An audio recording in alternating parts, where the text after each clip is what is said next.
Samantha had always dreamed of living alone. After years of sharing dorm rooms and cramped apartments, she finally found a cheap one-bedroom unit in a quiet neighborhood. The rent was suspiciously low, but she wasn't about to question her luck. The landlord, an older woman with sunken eyes, handed her the keys with a tight-lipped smile. "You're the only tenant," she said. "Let me know if you hear anything." Samantha shrugged it off and moved in. That night, as she unpacked, she heard faint shuffling in the kitchen. She froze. Probably the pipes, she told herself. Every apartment has its quirks. Over the next few days, strange things started happening. The bathroom light would be on when she was sure she had turned it off. The TV changed channels on its own. At first, she dismissed it as forgetfulness, exhaustion. Then she found the dishes. She had only used one plate, but when she opened the sink, there were three, one with a half-eaten sandwich still on it.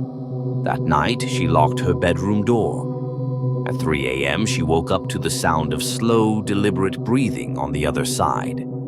Samantha started keeping track of the oddities.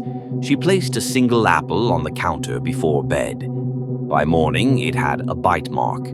She arranged the chairs around the dining table, only to find one pulled out, like someone had been sitting there. Desperate for answers, she installed a cheap motion-activated camera in the kitchen. The footage made her stomach drop. At 2:47 a.m., the refrigerator door opened. A shadowy figure, tall, gaunt, stepped into view. It had long limbs, its head slightly tilted. It moved with an unnatural slowness, dragging its fingers across the counter. Then it turned toward the camera. It had no face. She called the landlord. "There's someone in my apartment," Samantha whispered, gripping her phone. "Someone's been living here." A long silence. Then, in a hushed voice, the landlord said, "You weren't supposed to see them." Samantha hung up and ran to pack a bag. But then she heard it, a soft creaking. Her bedroom closet door, which she never used, was open just a crack. Her breath hitched. She took a step forward. The darkness inside seemed to pulse, like it was breathing. Then a whisper, not from the closet, but right behind her. "Why are you leaving?" She turned and saw nothing. She didn't sleep. She sat on her bed, lights on, clutching her phone. Every shadow felt alive. Every creak of the apartment sent her heart racing. At 4:12 a.m., her bedroom door clicked open. She hadn't moved. The door swung wider. The hallway was dark, but she could feel something standing there. Then, slowly, the mattress beneath her dipped, like someone had sat down, a cold breath against her ear. "Stay," she screamed and bolted for the door. As she ran down the hall, she caught a glimpse of something in the mirror. A figure, impossibly tall, standing behind her, its head tilting in amusement. The door wouldn't budge. Her hands fumbled with the lock, fingers trembling.